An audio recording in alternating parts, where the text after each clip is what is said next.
आनंद अश्रू आले. भारताची मान जगभरात अभिमानानं उंचावणाऱ्या दिव्याच्या कामगिरीवरचा हा एक स्पेशल रिपोर्ट पाहूया.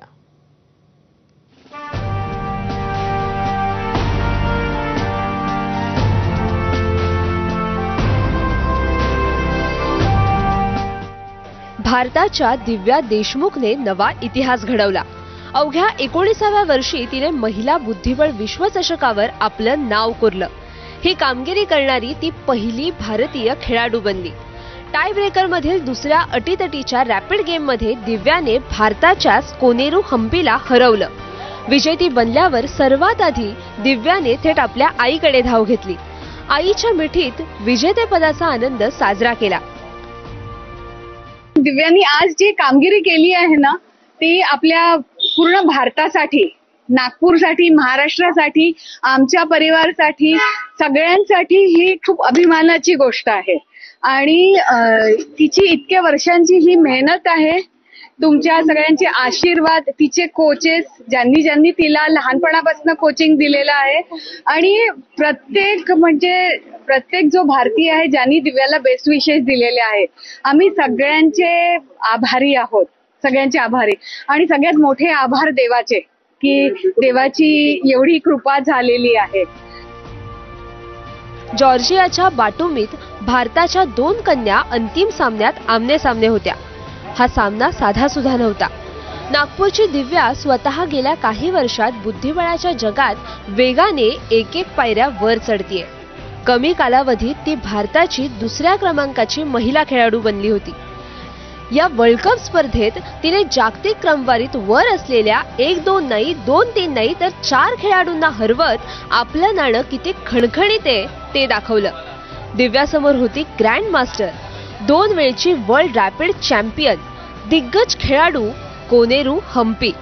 शनिवारी अंतिम सामना सुरू झाला.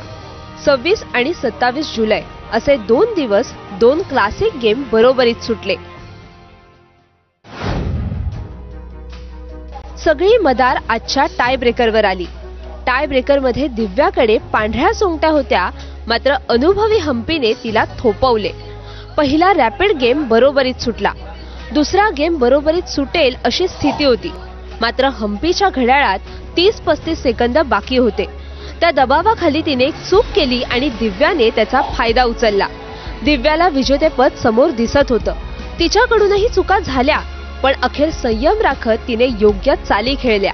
हम्पीने हार मान्य करत रिझाईन केलं आणि दिव्याने विश्वचषक जिंकला. या विजयासोबतच दिव्याने ग्रँड मास्टर किताबही पटकावलाय.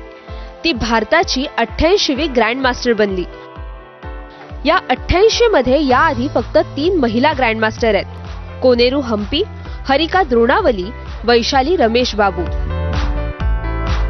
या तिघींनंतर आज दिव्या देशमुख 4थी ग्रँड मास्टर बनली. यासोबतच तिने कॅन्डिडेट स्पर्धेत आपलं स्थान पक्क केलंय. जेवढं दिव्याचं वय आहे त्यापेक्षा जास्त वर्ष कोनेरू हम्पी बुद्धिबळ खेळतीये. जेव्हा कोनेरू हम्पी पहिल्यांदा सर्वात तरुण ग्रँड मास्टर बनली होती तेव्हा दिव्याचा जन्मही झाला नव्हता. हम्पीने जागतिक पातळीवर आपला वेगळा ठसा उमटवलाय. गेल्या वर्षी हम्पी दुसऱ्यांदा रॅपिड चॅम्पियन बनली होती. अशा दिग्गज खेळाडूला हरवून दिव्याने किती मोठी कामगिरी केली आहे याचा अंदाज येईल.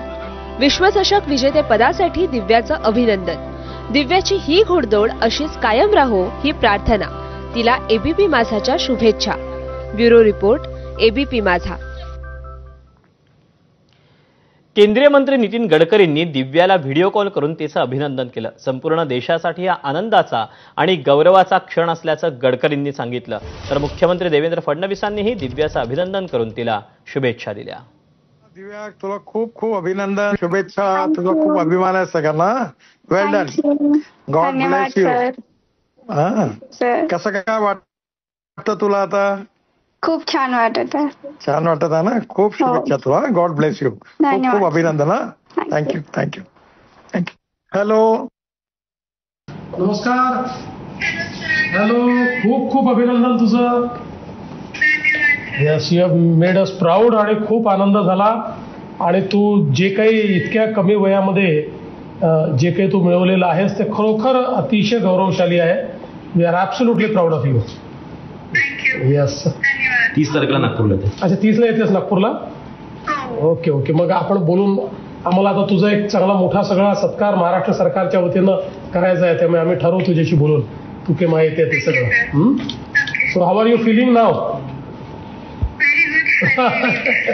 चलो, ऑल द बेस्ट. बातमी कोल्हापुरातील लाडक्या महादेवी हत्तीणीची.